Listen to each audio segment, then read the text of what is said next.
Então, olá para todo mundo. Eu me chamo César Bride, estou aqui de novo no podcast Vem Cá Me Ensinar. Esse podcast você encontra no Spotify ou no canal do YouTube da FISMA Santa Maria. E a nossa convidada de hoje é uma professora que eu adoro, que eu conheço desde muito tempo, que eu tenho uma longa história com ela. Aliás, praticamente todos os professores que virão aqui, eu tenho uma longa história com eles. E eu tenho uma admiração pela trajetória dela. Eu fiz questão de que ela viesse contar um pouco sobre isso. Assim. Ela é encantadora não só porque ela é inteligente, porque ela é perspicaz, mas porque ela tem uma capacidade de articular coisas, de construir uma carreira de uma maneira invejável. Assim. Eu quero que hoje, na conversa de hoje, a gente consiga pensar e ver sobre isso. Assim. Ela é psicóloga, ela é especialista em neuropsicologia e avaliação psicológica. Ela tem mestrado em psicologia pela UFSM. Ela é responsável pelas disciplinas de avaliação na FISMA. Mãe de 2 adolescentes, ou um adolescente e um jovem adulto, que também vamos falar sobre ele. E com vocês, então, Kátia Silveira. Bom, obrigada pelo convite, César. Espero contemplar o que tu tá me perguntando. Se a gente contar nossa história junto, já dá um bom podcast, né? Tenho certeza. Sim, acho que vai dar horas de podcast. Com certeza. A pergunta que a gente sempre inicia é: por que psicologia? Né? O que te fez pensar sobre isso? Quando é que isso apareceu na tua vida? Né? Se foi algo que sempre quis, ou foi algo que foi aparecendo, foi construído? Como é que é essa trajetória? Bom, a psicologia ela foi construída, né? Inicialmente, né, adulto jovem, eu não tinha muita ideia de psicologia.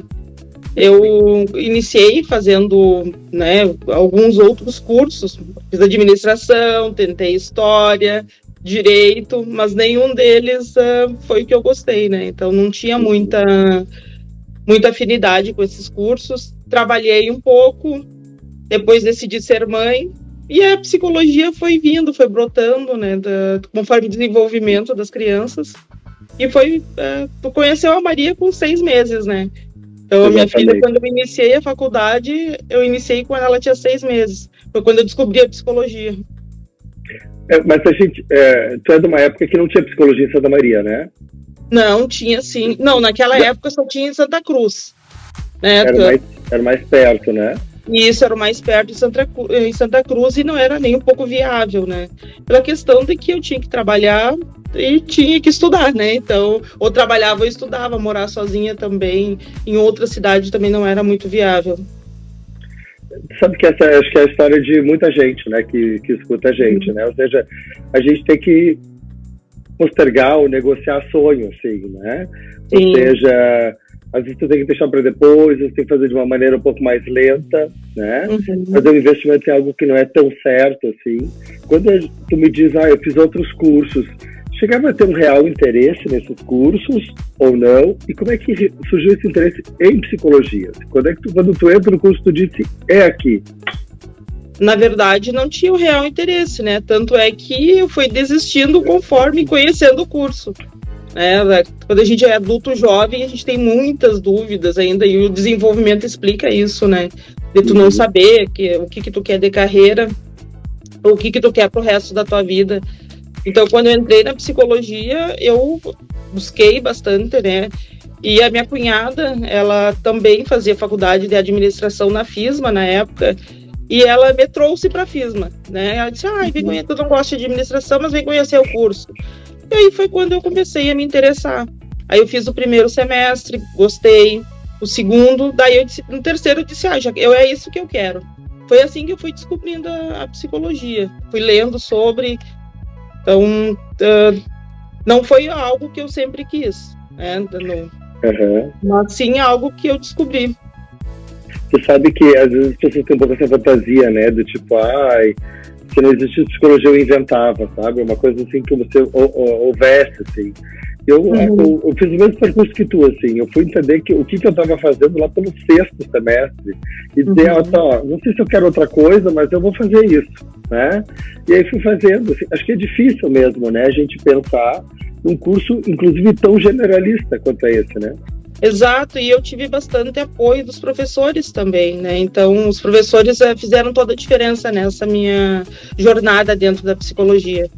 Porque eu tive mestres, né, César, que fizeram que eu gostasse mais ainda, e um desafio após o outro. Sim. Então, isso fez com que também eu ficasse, fui muito incentivada. Tu vem da época, vamos fazer um pouco de pré-história, né? Arqueologia da FISMA. Assim. Tu vem de uma época em que foi do nascimento da FISMA, né? Foi logo nos primeiros anos que a FISMA estava se reorganizando, né? Uhum. Sim, eu entrei em 2008. A FISMA, acho que tinha... A FISMA, né? Tinha outra faculdade que foi absorvido, foi comprado, e aí tu vai dessa turma já que tá começando a se organizar, que vai dar a primeira identidade da FISMA, né?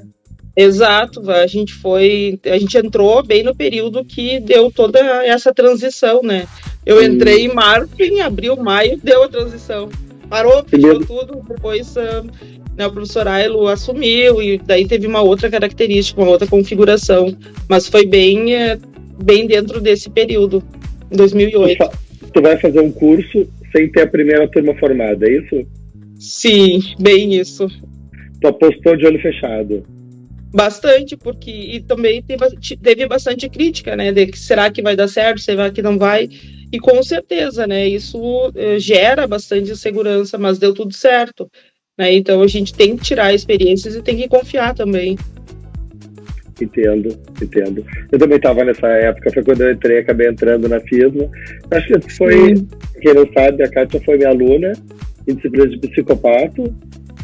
Não sei se na época foi de clínica, já era, acho que não era na época. Clínica também. Psicopato em adulto, né? Daí depois eu fiquei no ambulatório contigo, fiquei 1 ano lá tendo supervisão, participando dos teus grupos, e depois fui tua estagiária.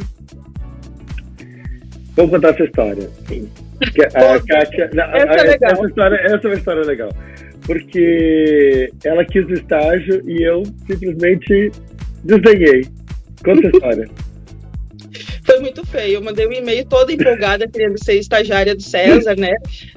Um e-mail bem formal. E aí ele me respondeu o e-mail dizendo assim: então tá, tu tem o direito de tentar, ou fazer a seleção. Esses dias eu tava limpando a caixa de e-mails e achei o e-mail e mandei uma foto pra ele no e-mail. Eu disse: olha só, quase me rejeitou. Eu nem lembrava desse fato. A Cristina também trouxe umas memórias. Eu falei: como é que eu fazia uma coisa dessas? Entendeu? Não. Mas eu fazia, eu tenho que assumir que eu fazia. Sim, tu dava aula com a espada de São Jorge, tinha todo um glamour para dar aula. Tem toda uma fantasia aí, né? Que acho que o curso também tem que ser um pouco divertido, assim. Sim, era muito divertido. Mas quando eu vi, tu tava lá dentro, né? Assim, na minha memória, quando eu vi, tu tava lá dentro, assim.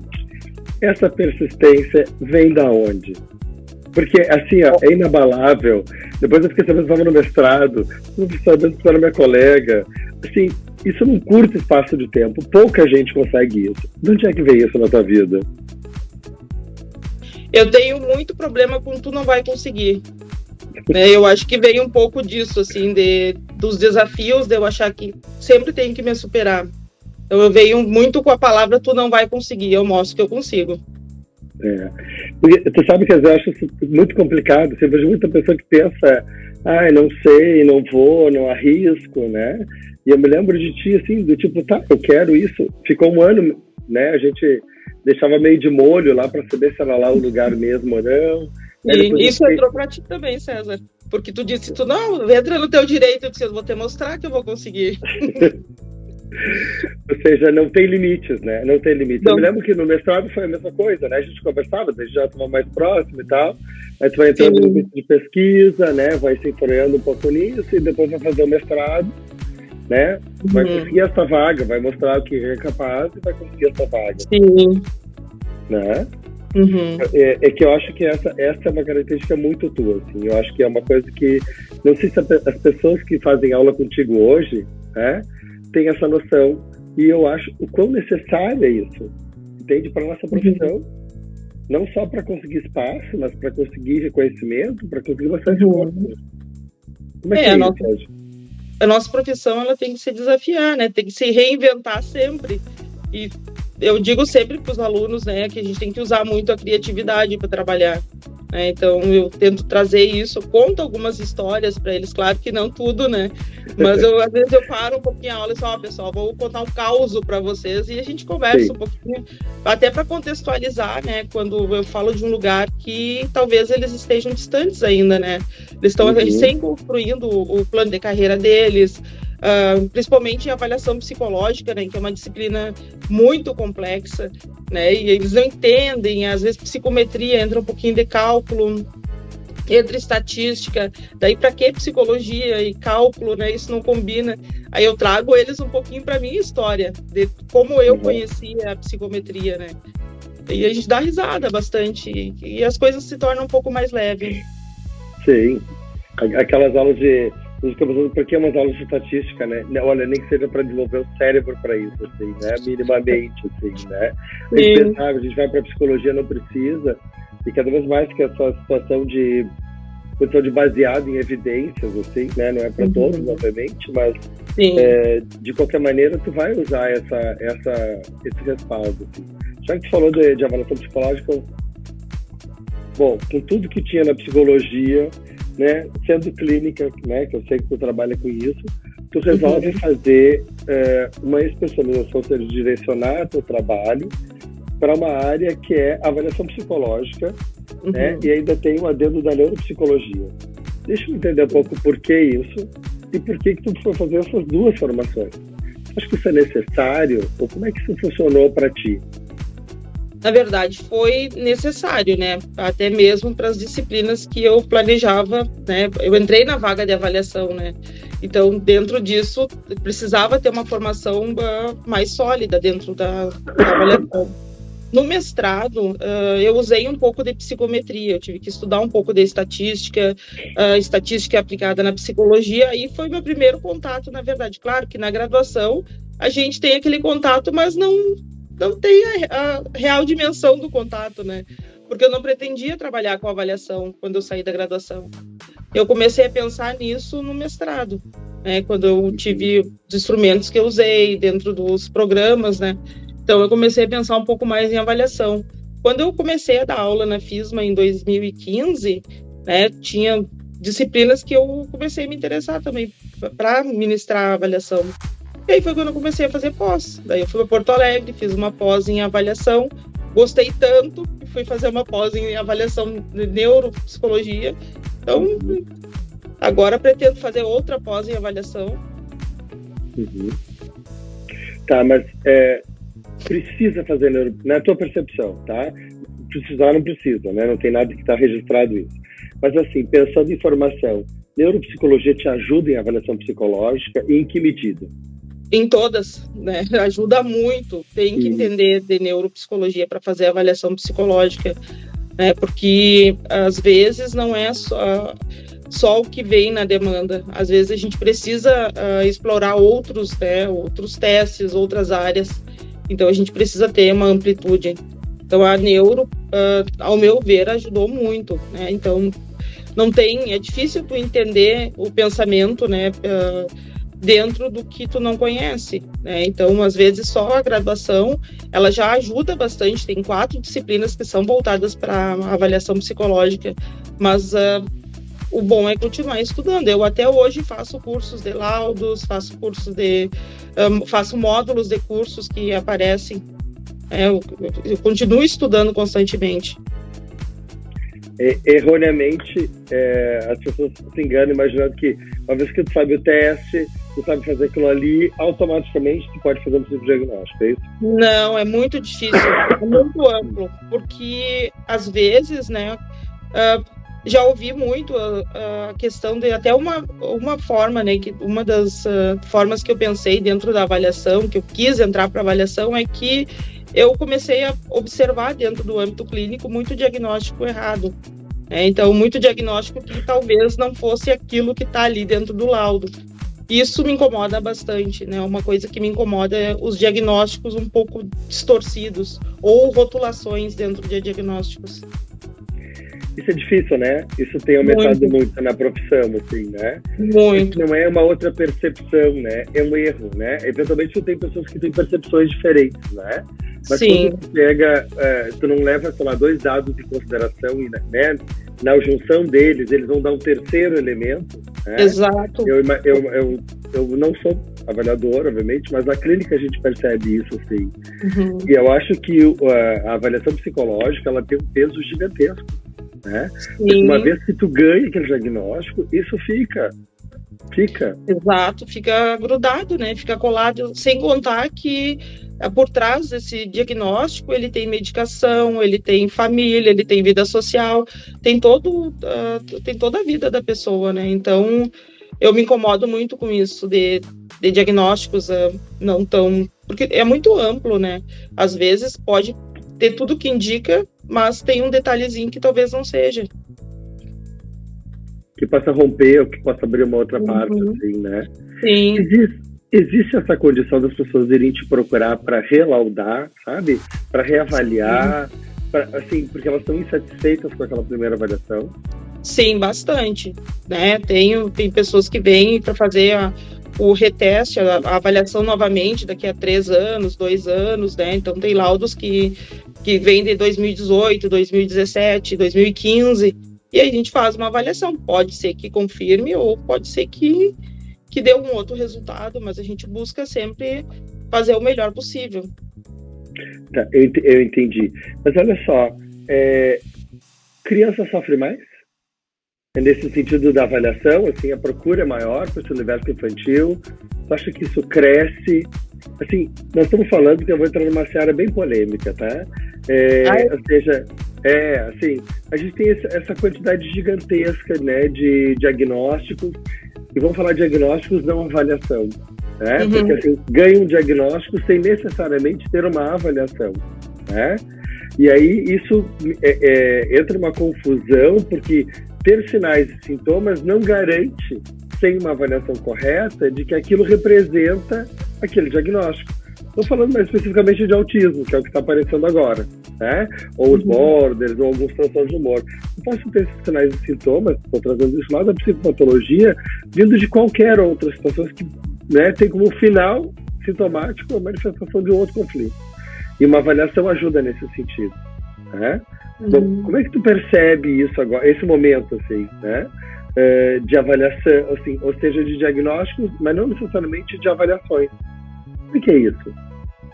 Tem crescido bastante, né, a procura e a busca por diagnósticos, né, e é importante uma avaliação detalhada, um acompanhamento do psicólogo, do médico, né, de todos os profissionais, uma equipe multidisciplinar, para poder dar um diagnóstico mais assertivo. Então, porque nem tudo, tem transtornos que são muito parecidos, né, então tem características muito parecidas, né, então precisa ter um olhar um pouco mais cuidadoso. Eu concordo. Porque às vezes as pessoas acham que quando fazem um teste na faculdade, aprendem a manejar um teste, elas conseguem fazer uma avaliação mais criteriosa, né? Assim, eu entendo que é necessário ter essa formação, assim, né? E eu, particularmente na clínica, já vi várias situações que vêm com diagnóstico pré-determinado, entendeu? Sem necessariamente ter uma sustentação, sabe? Ou até mesmo de onde veio. Estamos falando de autismo central, mas para outras situações todas. Né? Tem algumas pessoas que são referências para ti na área do psicodiagnóstico, assim, mais próximas da gente, assim, são mais próximas que eu estou dizendo, assim, sei lá, Porto Alegre, Rio Grande do Sul, ou Brasil. Tem, eu gosto muito da Clarice Trentini, é professora da URGS, né? Eu acho que tive bastante aula com ela na pós. Eu acho que é uma pessoa que não trabalha com psicodiagnóstico, mas que tem, né, validou vários testes e escreveu vários livros que a gente trabalha em aula, né? Para mim, ela é uma referência. O Nelson Hauck, que trabalha na Universidade de São Francisco, lá em São Paulo, também é uma referência para mim. O Murilo, que é o professor da PUC, né, que trabalha com avaliação neuro.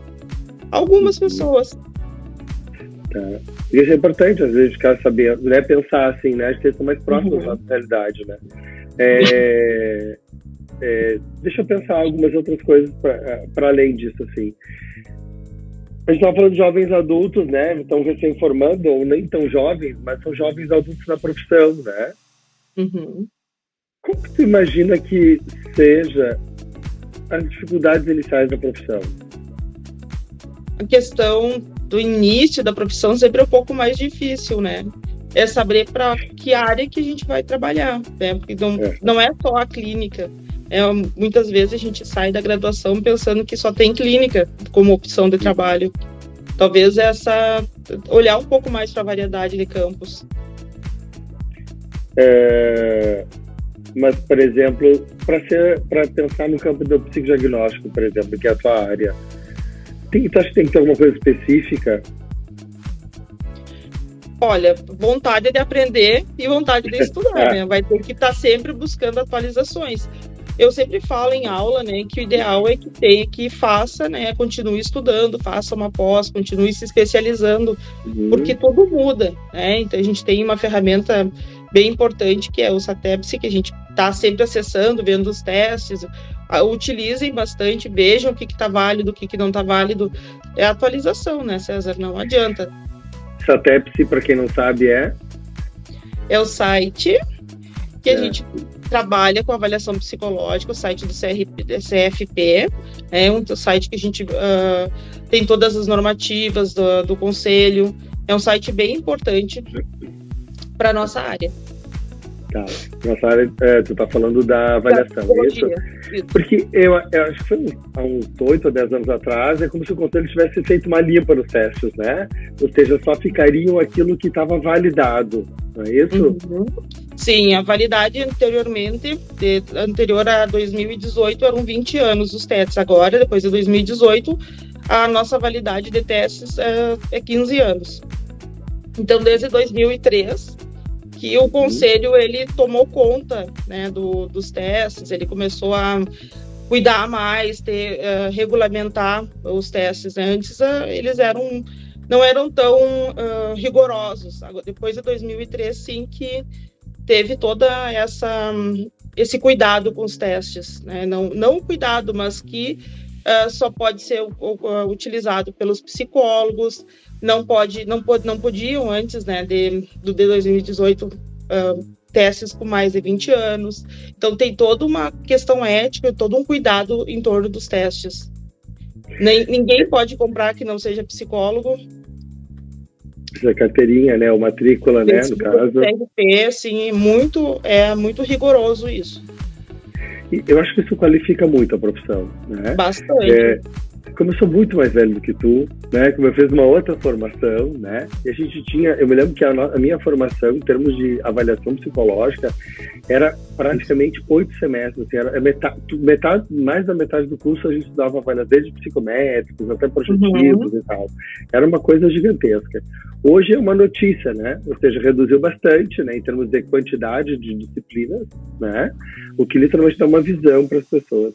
Mas eu percebia, e talvez seja uma questão importante da gente discutir, é que antigamente a validação que a gente usava, as nossas comparações eram, sei lá, com os alemães, tu entende? Com os americanos, vinha tudo, a gente importava como se não pudesse, quando você não tivesse naquele momento um respaldo, né, do que a população brasileira, né, faz sobre isso, assim, né?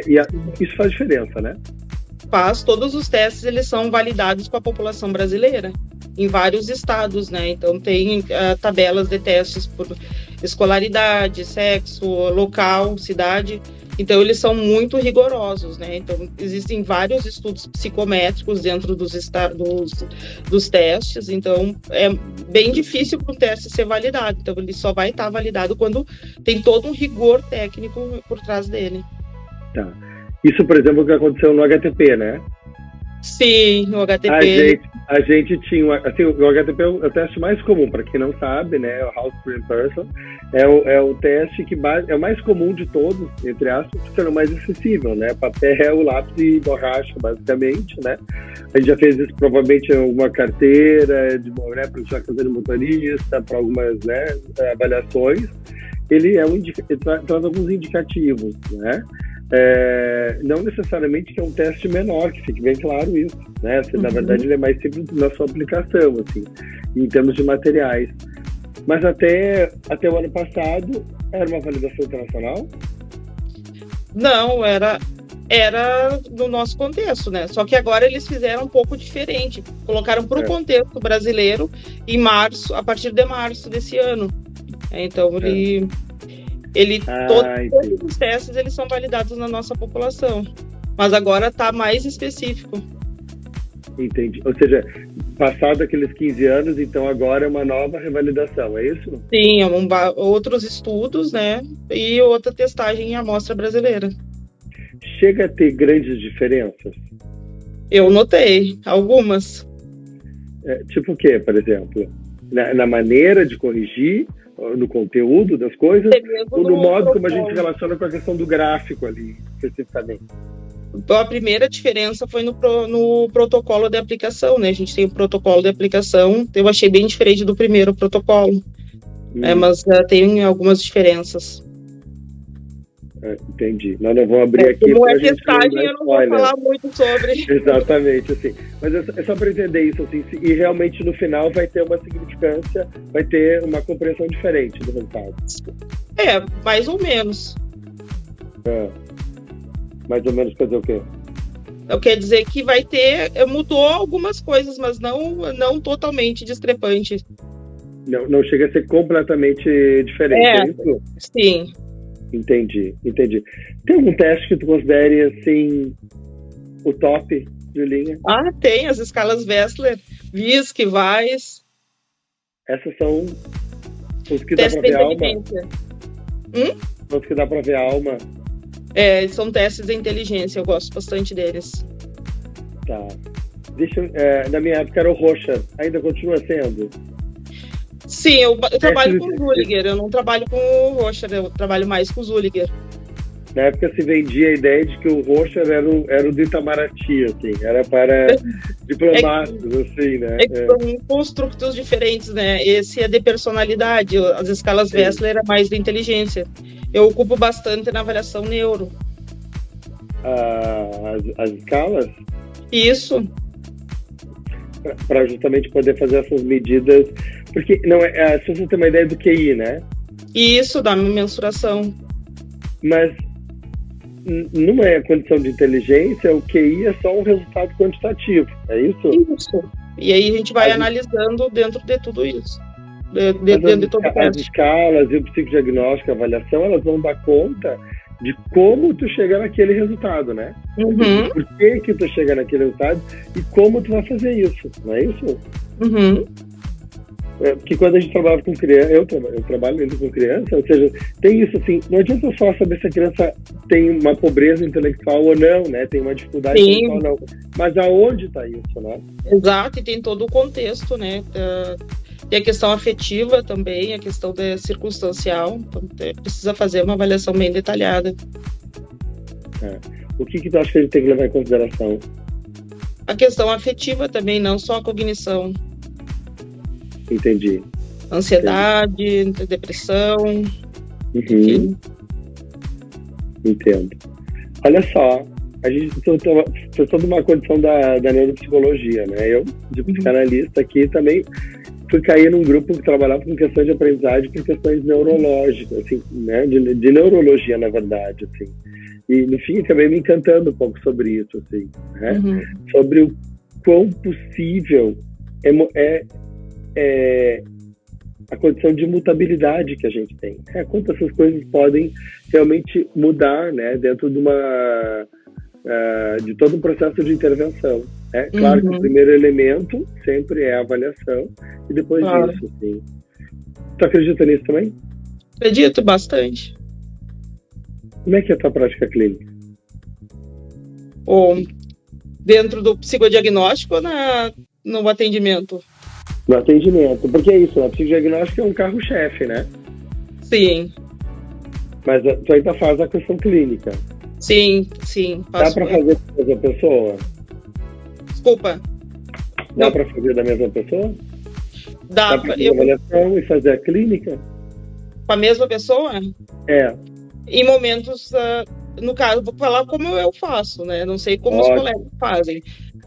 Eu não faço avaliação em paciente, que já é paciente, né? Então, Entendi. se for alguém que chega para buscar avaliação e quer se tornar paciente, se não for paciente de nenhum colega, sim, né? Mas se já é paciente que eu estou atendendo, estou acompanhando há um tempo, eu passo para alguém para fazer a avaliação. Eu não faço. Entendi. Tu acha que interfere? Bastante, né? Porque a gente já cria uma relação terapêutica, né? E o olhar é um pouco diferente, né? O distanciamento também é diferente da situação. Então, eu prefiro não fazer em pacientes. Eu prefiro fazer em pessoas que eu não conheço, que talvez se tornem pacientes. Eu acho isso admirável, né? Entre outras coisas tuas, assim, porque é importante a gente poder pensar isso, né? No mundo que todo mundo quer fazer tudo, né? Que as coisas parecem não ter muito limite, assim, né? Eu queria ressaltar isso, assim, né? Que eu acho que isso faz parte da postura ética da gente, né? De conseguir diferenciar momentos terapêuticos e momentos de ajuda, né? Porque os dois fazem, né? Eventualmente, tu vai encontrar muitas situações em que isso fica meio, não, então vamos aplicar um teste aqui pra gente ver, né? E o fato de tu conhecer mais a pessoa, poder funcionar, né? Deve funcionar do mesmo modo que a transferência com pessoas que são próximas, né? Exato. Imaginando. Olha só, tem alguma coisa que tu não faria na profissão? Tu pensa, nessa área, não? Acho que trabalhar na área da gestão, não, acho que não sei trabalhar com psicologia organizacional, essa parte acho que eu não faria. Entendi. Mesmo sendo organizada, mesmo gerenciando tanto teste ao mesmo tempo, teste não é pessoa, é isso? Eu acho que a questão, acho que essa parte da psicologia não seria o que eu gostaria de trabalhar. Eu gosto de clínica, de avaliação psicológica, avaliação neuro. Tem outras áreas também que eu gosto, mas tem que ir um passo de cada vez. Tem que dizer muito não, né? Bastante. Porque as pessoas não pensam isso, né? Às vezes, para tu conseguir formar uma carreira, tu tem que dizer mais não do que sim, né? Sim. E às vezes a gente precisa pensar nas prioridades, né? O que tu quer fazer. E como tu quer ser conhecido. E como é que tu quer ser conhecida? Como é que tu quer ser conhecida? Como Kátia, psicóloga clínica e neuropsicóloga. Tá certo. Depois eu conto outras coisas, então, de como é que tu vai ser conhecida aqui. Olha só, vamos pra... Na verdade, que eu acho que tá conhecida, obviamente, por essa questão disso, né, dessa referência, as pessoas têm outras referências afetivas contigo, né? Eu sei, porque né, os meus estagiários são teus alunos, a gente conversa sobre ti, né, sobre a questão do respeito dele e tudo mais. Vamos entrar numa outra seara. Aí a gente, né, tem filhos, faz psicologia. Os filhos da gente vê a gente virando as noites, os filhos da gente vê a gente chorando no mestrado, no doutorado, a gente vai fazendo essas coisas, né? E aí, como é que é essa notícia do teu filho dizendo que quer seguir tua profissão? É um pouco estranho e, ao mesmo tempo, com muito orgulho, né, César? Né? De que não tive influência nessa decisão dele.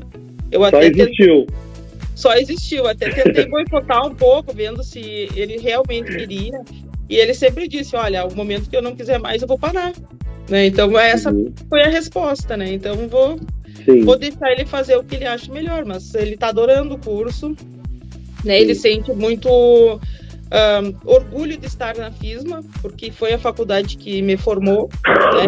Eu estou dando aula nessa faculdade, então para ele estar seguindo dentro dela, para ele também é uma satisfação muito grande. Então ele... Mas tu acha que lá ele é o filho da Kátia? Olha, eu acho que ele é o Matheus, mas não tem como separar um pouco dessa história, né, dele ser o meu filho. Eu sei que tem um peso dentro disso, né? Tem um peso dele ser meu filho. E eu acho que ele suporta bem, porque ele não fala sobre o que acontece, nem no campo de estágio dele, nada. Ele só diz isso não posso te falar, porque não diz respeito a tal função. Né? Então ele é bem discreto no que ele que ele faz dentro da faculdade. Mas eu acredito que tem um peso muito grande. Mas tu tem ideia do que ele vai passar, né? Talvez mais que qualquer outra profissão, tu vai ter ideia do que ele vai passar, né? Mas ele, sim, mas eu acho que, apesar de ter ideia do que ele vai passar, ele tá bem maduro quanto à questão do curso, assim, quanto ao que ele quer do curso. Ele diz que quer avaliação psicológica também, né? Então, vamos ver como vai ser, como vai proceder. Então, ele tá num estágio muito bom agora, ele tá encantado pelo estágio. Sim. O estágio que ela tá falando é porque ele é meu estagiário. E essa é uma questão, assim, porque para mim também é interessante, né? Que a mãe e o filho, né, já são estagiários. E foram, né? Então tem uma foto na parede lá, né? De todos que já foram estagiários, tá a Kátia lá e tá o Matheus, que daqui a pouco vai ter uma foto lá também, né? Então vai ser muito engraçado. Vai ser muito bom isso, assim, né? Vai ser muito interessante.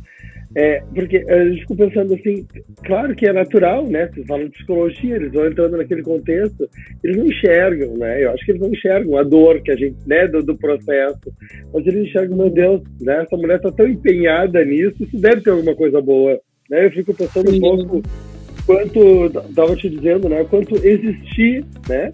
Tá ali aquele cotidiano mesmo cheio de confusões que a gente tem, né, e de sofrimentos, né, porque tu abre mão de um monte de coisa, né, o quanto isso acaba chamando atenção, assim, né.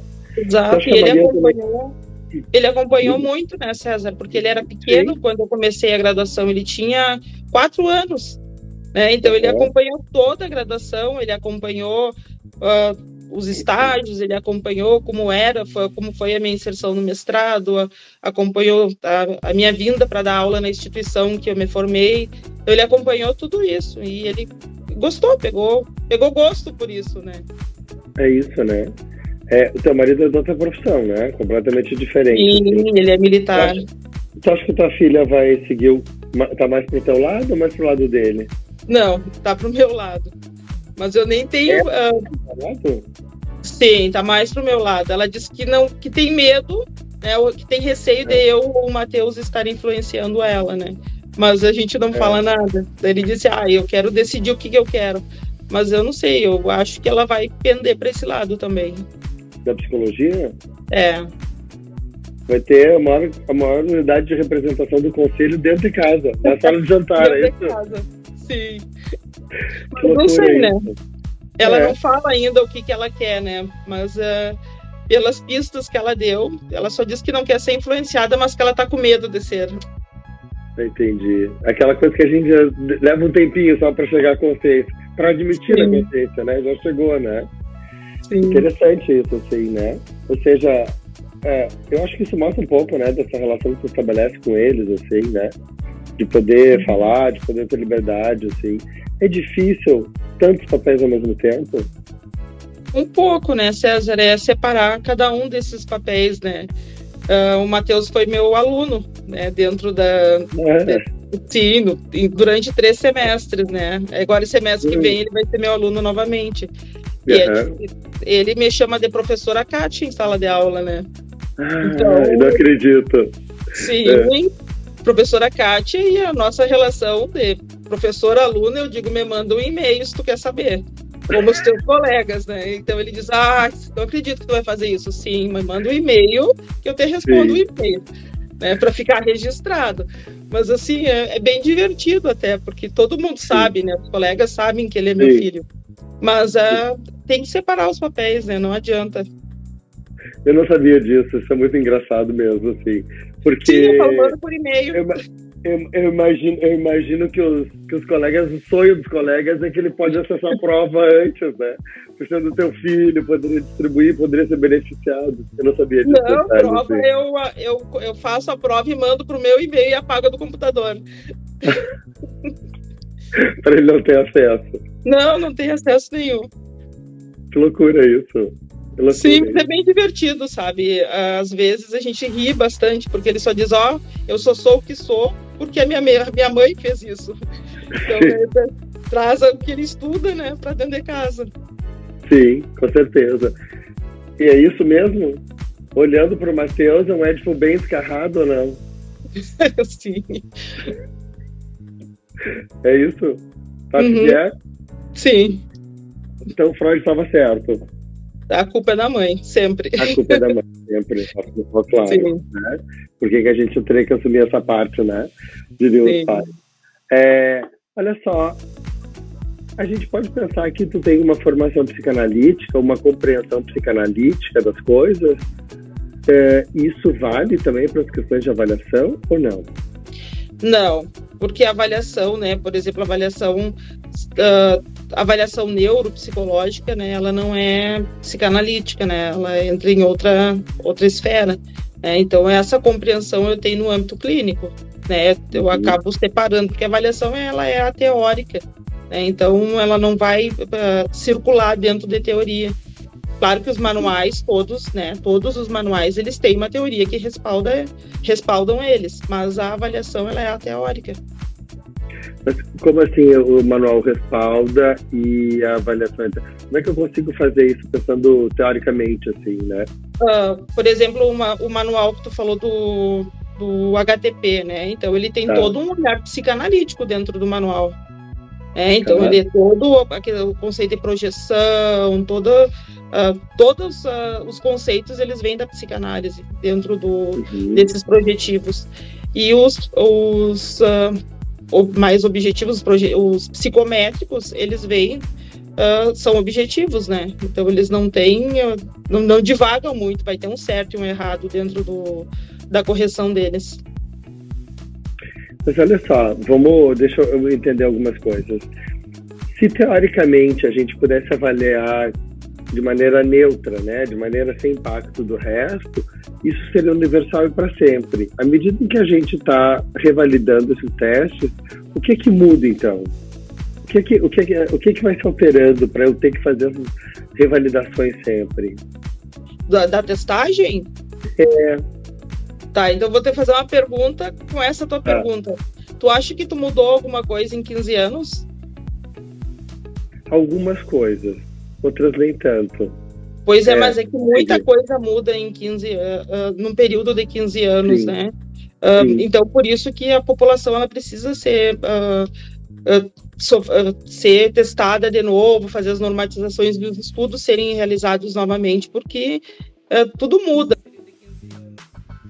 Kátia, então o que tu tá me dizendo é que, de alguma maneira, todo esse contexto político, cultural, social que a gente vai modificando de geração para geração, também vai aparecer nessas intervenções, né, nessa condição do teste, de como é que aquele sujeito vive o seu momento, é isso? Exato. Então, na verdade, precisa ser avaliado, né, César, para ver, porque os testes, eles diferem também de cultura para cultura, e precisa ser testada a amostra em cada momento.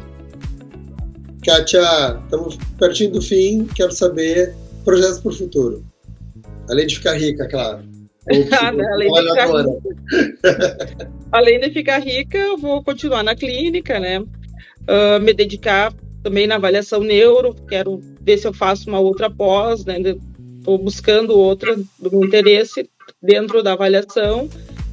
Continuar na docência, né? Eu gosto muito de dar aula, gosto muito dos meus alunos, gosto da instituição, né? Tenho um carinho muito grande pela instituição. Tanto é que desde que eu entrei não consegui sair, né? Eu estou desde 2008 na instituição. Meu Deus. É muito só saí do mestrado. É muito mais persistente. Bem mais, né? Precisa periodicamente, assim, porque a docência é algo que realmente... Ela é muito legal, mas ela demanda muito, assim, né? Sim, mas é uma coisa que eu gosto, né? Então, gosto muito dos alunos, eu sinto muita satisfação em estar dentro de sala de aula, né? Então, isso é uma coisa que me motiva bastante. Sim.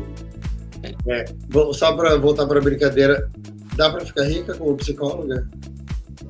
Olha, dá para pagar as contas muito bem, mas tem que ver o que tu tá disposto, né? E isso entra numa pergunta, né, que o pessoal fala sempre, às vezes os alunos perguntam, né? Eu sempre digo que quando a gente gosta do que faz, o dinheiro vem, né? A gente, claro, tem que se esforçar, enfim, mas vem, né? Tu acaba gostando do que tu faz, tu acaba te dedicando, tu vai priorizar algumas coisas, buscar outras. porque eu acho que é isso, né? Você tem uma ideia de riqueza ou de reconhecimento infinito, assim, na verdade é uma profissão como qualquer outra, né? Assim, Exato, como qualquer outra. isso, E a riqueza vem na tua satisfação, né? Do quanto que tu tá gastando o teu tempo para estar ali fazendo o que tu gosta. Uhum. Ter reconhecimento, acho que o dinheiro é importante, né? A gente não pode esquecer isso, a gente paga a conta, a gente vive e tudo mais, né?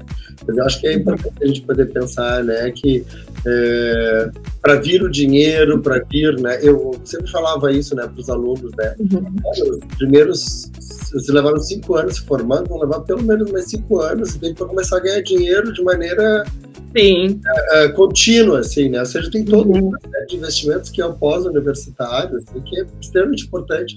E que, vou voltar para uma questão logo do início, assim, né, que a tua persistência, tu entende?